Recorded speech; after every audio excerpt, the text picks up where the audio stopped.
नमस्कार। प्रादेशिक समाचार के साथ मैं चंदन कुमार कौंडिल्य। पहले मुख्य समाचार। प्रधानमंत्री नरेंद्र मोदी ने कृषि क्षेत्र को मजबूत बनाने के लिए निवेश और नई प्रौद्योगिकी लाने का किया आह्वान। राज्यसभा में आज केंद्रीय मंत्री रविशंकर प्रसाद ने सोशल मीडिया को लेकर कहा कि देश में नफरत फैलाने का समर्थन करने वालों पर सख्त कार्रवाई की जाएगी। बोकारो जिले में महुआटांड थाना क्षेत्र के लुगु पहाड़ की तलहटी में स्थित टूटी झरना में सीआरपीएफ की नक्सलियों के साथ मुठभेड़ में 2 जवान घायल। और झारखंड में कोविड-19 टीकाकरण लक्ष्य से पीछे, अब तक 1,57,706 लोगों को ही लगा है टीका। और अब समाचारों से पहले एक जरूरी संदेश।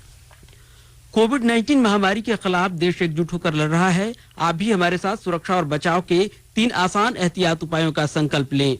मास्क पहने, 2 गज की दूरी है जरूरी, सुरक्षित दूरी बनाए रखें, हाथ और मुंह साफ रखें। और आइए बढ़ते हैं अब समाचारों की ओर। प्रधानमंत्री नरेंद्र मोदी ने कृषि क्षेत्र को मजबूत बनाने के लिए निवेश और नई प्रौद्योगिकी लाने का आह्वान किया है। राष्ट्रपति के अभिभाषण पर कल लोकसभा में धन्यवाद प्रस्ताव पर चर्चा का जवाब देते हुए श्री मोदी ने कहा कि कृषि क्षेत्र को मजबूत करने के लिए हमें और अधिक निवेश और प्रौद्योगिकी की आवश्यकता है। निजी क्षेत्र के महत्व के बारे में प्रधानमंत्री ने कहा कि निजी क्षेत्र को भला बुरा कहने की संस्कृति मान्य नहीं है और यह देश के युवाओं का अपमान करने के समान है। वहीं प्रधानमंत्री ने किसी भी समस्या के लिए किसानों से वार्ता के लिए आगे आने की अपील की है। उन्होंने किसानों को न्यूनतम समर्थन मूल्य और मंडी व्यवस्था जारी रहने का फिर से भरोसा दिलाया है। उन्होंने कहा कि लोकसभा के साथ साथ केंद्र सरकार किसानों का सम्मान करती है और यही कारण है कि सरकार के वरिष्ठ मंत्री किसानों से लगातार बातचीत कर रहे हैं। इधर प्रधानमंत्री नरेंद्र मोदी ने कहा है कि आत्मनिर्भर भारत अभियान निर्धन, किसान, श्रमिक और मध्य वर्ग के भविष्य निर्माण का माध्यम बनता जा रहा है। पंडित दीनदयाल उपाध्याय की पुण्यतिथि पर भाजपा सांसदों को संबोधित करते हुए उन्होंने कहा कि बुनियादी ढांचे के क्षेत्र में हो रहे परिवर्तन नागरिकों का जीवन आसान बनाएंगे। प्रधानमंत्री ने कहा कि दुनिया में भारत का कद तेजी से बढ़ रहा है और हर भारतीय को इस पर गर्व होगा। उन्होंने कहा कि हमारी राजनीति में देश के लिए नीति बनाना सर्वोपरि है। श्री मोदी ने कहा कि दीनदयाल उपाध्याय के आदर्श अब भी प्रासंगिक है और वे हम सभी के लिए प्रेरणा स्रोत हैं। राज्यसभा में आज केंद्रीय मंत्री रविशंकर प्रसाद ने कहा कि देश में नफरत फैलाने का समर्थन करने वालों पर सख्त कार्रवाई की जाएगी। आपको बता दें कि सूचना प्रौद्योगिकी मंत्रालय ने सोशल मीडिया ट्विटर का गलत इस्तेमाल करने वालों 1,400 से अधिक ट्विटर अकाउंट को बंद करने को कहा था, लेकिन कंपनी ने केवल 500 अकाउंट को ही बंद किया है। इस मामले में केंद्रीय मंत्री ने कहा कि सभी कंपनियों को भारत में कानून का पालन करना आवश्यक होगा।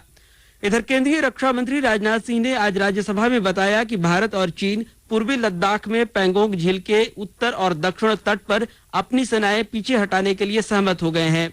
रक्षा मंत्री ने कहा कि दोनों पक्ष द्विपक्षीय संबंधों को बनाए रखने के लिए प्रतिबद्ध हैं। उन्होंने कहा कि चीन ने पिछले साल बार घुसपैठ का प्रयास किया, लेकिन भारत ने हमेशा चीन के दावों को खारिज करते हुए यह सुनिश्चित किया है कि द्विपक्षीय संबंधों को केवल दोनों पक्षों के सहयोग से ही बेहतर बनाया जा सकता है। राज्य विधानसभा की विशेष समिति ने SC/ST प्रोन्नति मामले को लेकर विधानसभा अध्यक्ष को कल अपनी रिपोर्ट सौंप दी है। 2008 से अनुसूचित जाति और जनजाति के कर्मियों को प्रोन्नति नहीं मिली है, इसलिए पिछले बजट सत्र में विधायक बंधु तिर्की के सवाल पर विधानसभा अध्यक्ष ने विशेष समिति बनाई थी।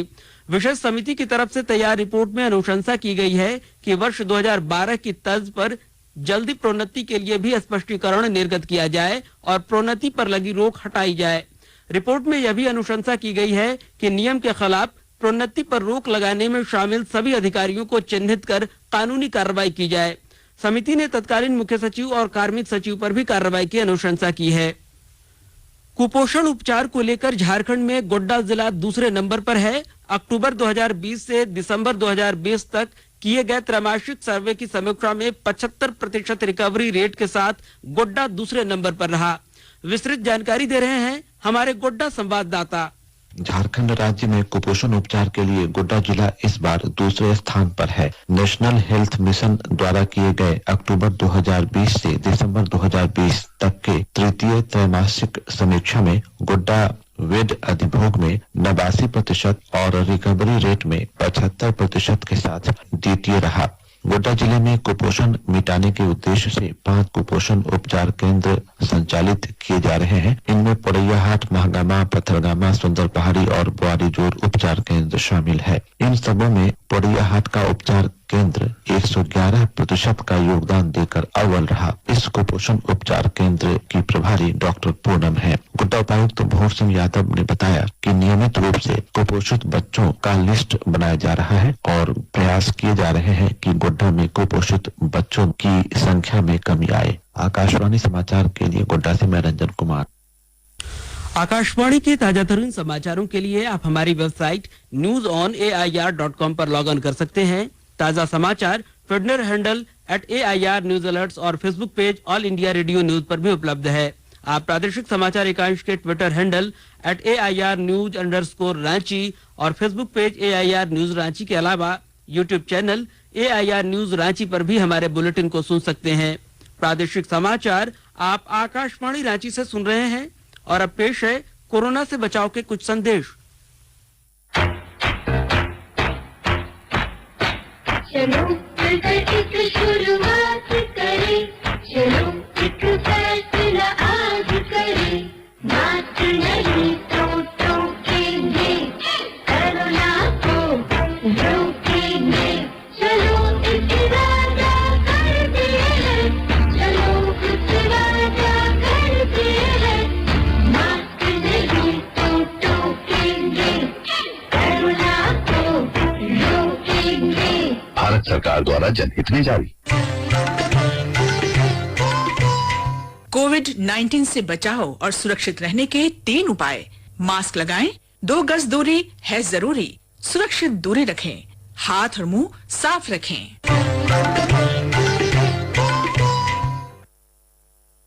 प्रादेशिक समाचार में आपका एक बार फिर से स्वागत है। बोकारो जिले के घनघोर नक्सल प्रभावित महुआटांड थाना क्षेत्र के लुगु पहाड़ी के तलहटी में स्थित टूटी झरना में कल रात सर्च अभियान के दौरान पुलिस व सीआरपीएफ के साथ नक्सलियों की मुठभेड़ हो गई। मुठभेड़ में सीआरपीएफ के 2 जवान घायल हो गए। गंभीर रूप से घायल जवान को बेहतर इलाज के लिए रांची स्थित मेडिका अस्पताल में भर्ती कराया गया है। वहीं दूसरा जवान मामूली रूप से घायल है। हमारे बोकारो संवाददाता ने खबर दी है कि जिले के पुलिस अधीक्षक चंदन कुमार झा और सीआरपीएफ कमांडेंट की अगुवाई में सर्च अभियान चलाया जा रहा था। इस दौरान नक्सलियों के साथ मुठभेड़ हो गई। मौके से एक राइफल, 15 गोली, एक मैगजीन और अन्य सामान बरामद किया गया है। झारखंड में कोरोना के नए मरीजों की संख्या में कमी आ रही है। स्वास्थ्य विभाग की रिपोर्ट के अनुसार पिछले 24 घंटे में राज्य में केवल 45 नए मरीज मिले हैं। अब राज्य में कुल संक्रमण का आंकड़ा 1,19,161 पहुंच गया है। इसमें 464 सक्रिय मामले हैं। कल 42 लोग ठीक हुए हैं। इधर नए मरीजों में रांची से 24, गुमला से 4, बोकारो और पूर्वी सिंहभूम, धनबाद और रामगढ़ से 2-2, चतरा, देवघर, दुमका, गढ़वा, हजारीबाग, कोडरमा, लातेहार से 1-1 संक्रमित मरीज मिले हैं। वहीं झारखंड में कोविड-19 टीकाकरण लक्ष्य से पीछे चल रहा है। अब तक 1,57,706 लोगों को ही कोविड-19 का टीका लगाया गया है। इसमें 1,15,116 स्वास्थ्य कर्मी शामिल हैं और 42,590 फ्रंटलाइन वर्कर्स शामिल हैं। पलामू जिले में सर्वाधिक 88% स्वास्थ्य कर्मियों को टीका लगाया गया है। उधर देश भर में अब तक कुल 70,17,000 से अधिक लोगों को कोविड-19 का टीका लगाया जा चुका है। केंद्रीय स्वास्थ्य मंत्रालय ने कहा है कि पिछले 24 घंटे में 4,05,000 से अधिक लोगों को टीका लगाया जा चुका है। मंत्रालय ने कहा कि 1,05,00,000 से अधिक मरीज इस बीमारी से पहले ही उबर चुके हैं। वहीं वर्तमान में देश में कुल सक्रिय मामलों की संख्या 1,42,562 है। इधर पिछले 24 घंटे में देश में कुल 12,923 नए मामले सामने आए हैं। राज्य के स्वास्थ्य विभाग ने कहा है कि समय पर कोरोना टीका का दूसरा डोज नहीं लेने पर पहला डोज भी निष्प्रभावी हो जाएगा। विभाग ने इस संबंध में दिशा निर्देश भी जारी किया है। कोरोना का टीकाकरण अभियान 16 जनवरी से शुरू हुआ है और टीकाकरण का दूसरा डोज 22 फरवरी से दिया जाएगा। एडवाइजरी में बताया गया है कि पहला डोज लेने के बाद दूसरा डोज 28 दिन के बाद जरूर लें। यदि दूसरा डोज समय पर नहीं लिया तो टीकाकरण प्रभावी नहीं होगा और ऐसे में उस व्यक्ति को कोरोना वायरस का संक्रमण होने का खतरा बरकरार रहेगा। इधर एडवाइजरी जारी होने के बाद धनबाद जिले के civil surgeon doctor Gopal Das ने जिले के सभी सामुदायिक स्वास्थ्य केंद्र के प्रभारियों को इस संबंध में निर्देश दिया है। पहले डोज का टीका लेने वाले सभी लाभुकों को उनके मोबाइल पर मैसेज भेजा जा रहा है। इसमें दूसरे डोज की टीका लेने की तिथि, स्थान आदि के विषय में बताया जा रहा है। जामताड़ा जिले में कोरोना संक्रमण पर रोक लगाने के लिए मरीजों के नमूनों का संग्रह, जांच और चरणबद्ध टीकाकरण अभियान जोर शोर से चलाया जा रहा है। विस्तृत ब्यौरे के साथ हमारे जामताड़ा संवाददाता। जामताड़ा जिले में कोरोना संक्रमण पर विराम लगाने को लेकर नमूनों का संग्रह, जांच के साथ साथ टीकाकरण अभियान चलाया जा रहा है। कोविड-19 अस्पताल उदलबनी के विशेषज्ञ चिकित्सक डॉक्टर दुर्गेश झा ने बताया कि अब तक 3201 चिकित्सकों, स्वास्थ्य कर्मियों एवं फ्रंट लाइन वर्करों को टीका लगाया जा चुका है। उन्होंने बताया कि जिले में लगातार शिविर लगाकर चरणबद्ध नमूनों का संग्रह व जांच की जा रही है। उन्होंने बताया कि अब तक जिले में 1,18,063 नमूनों का जांच की जा चुकी है। 1,268 सक्रिय मामले पाए गए हैं, जबकि इलाज के बाद स्वस्थ हुए 1,266 व्यक्तियों को रिलीज किया जा चुका है। जिले में मात्र 2 सक्रिय मामले शेष रह गए हैं, जिनका इलाज कोविड-19 अस्पताल में चल रहा है। सुभाष प्रसाद सिंह, आकाशवाणी समाचार, जामताड़ा। सरायकेला खरसावां जिले में त्रिनेत्र छऊ डांस सेंटर के तत्वावधान में 14 फरवरी की शाम नृत्य संध्या के द्वितीय वर्चुअल सीरीज का लाइव आयोजन किया जाएगा। सेंटर प्रमुख पद्मश्री पंडित गोपाल प्रसाद दुबे ने बताया कि सीनियर आर्टिस्टों के प्रदर्शन का लाइव परफॉर्मेंस फेसबुक, इंस्टाग्राम और यूट्यूब पर प्रदर्शित होगा। उन्होंने कहा कि वर्चुअल नृत्य संध्या के माध्यम से जीवंत और ऊर्जावान बनाने का प्रयास किया जा रहा है। इधर साहिबगंज में ही जिले के उपायुक्त रामनिवास यादव ने सड़क सुरक्षा जागरूकता के लिए आज समाहरणालय परिसर में साइकिल और मोटरसाइकिल रैली को रवाना किया। रैली में शामिल लोग अन्य लोगों को सड़क पर आवागमन को लेकर सुरक्षा नियमों की जानकारी देंगे।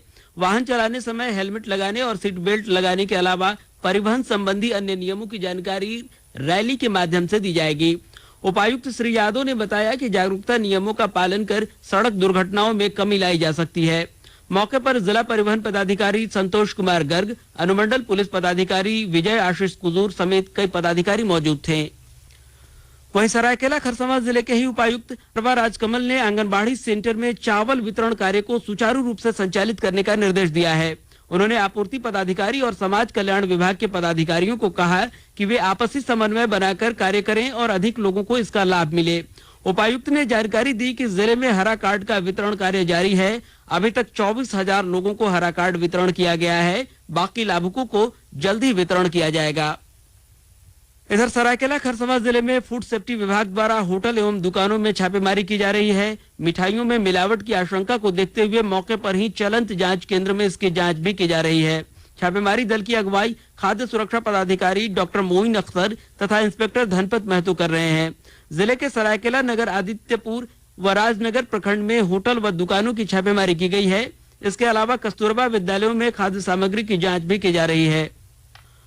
और अब सुनते हैं संक्षिप्त खबरें। केंद्र सरकार आज भारत खिलौना मेला 2021 की वेबसाइट का शुभारंभ करेगी। कपड़ा मंत्री स्मृति ईरानी, वाणिज्य और उद्योग मंत्री पीयूष गोयल और शिक्षा मंत्री रमेश पोखरियाल निशंक नई दिल्ली में शाम 5 बजे वेबसाइट की शुरुआत करेंगे। सीबीआई की अदालत में लालू प्रसाद के बहुचर्चित चारा घोटाले के डोरंडा कोषागार से अवैध निकासी मामले की नियमित सुनवाई फिर से शुरू हो गई है। मामले की सुनवाई जल्द पूरी कर ली जाएगी। सप्ताह में 2 दिन मंगलवार और शुक्रवार मामले की सुनवाई के लिए निर्धारित है।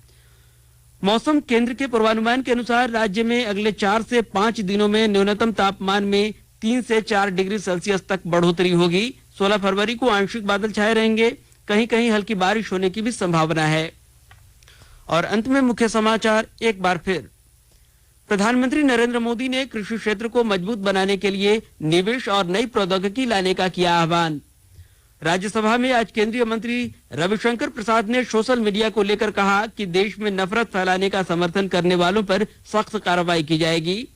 बोकारो जिले में महुआटांड थाना क्षेत्र के लुगु पहाड़ की तलहटी में स्थित टूटी झरना में सीआरपीएफ की नक्सलियों के साथ मुठभेड़ में 2 जवान घायल।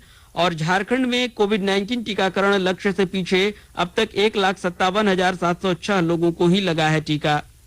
इसके साथ ही आकाशवाणी रांची से प्रादेशिक समाचार का यह बुलेटिन समाप्त हुआ। नमस्कार। घर में रहिए, सुरक्षित रहिए और सुनते रहिए आकाशवाणी।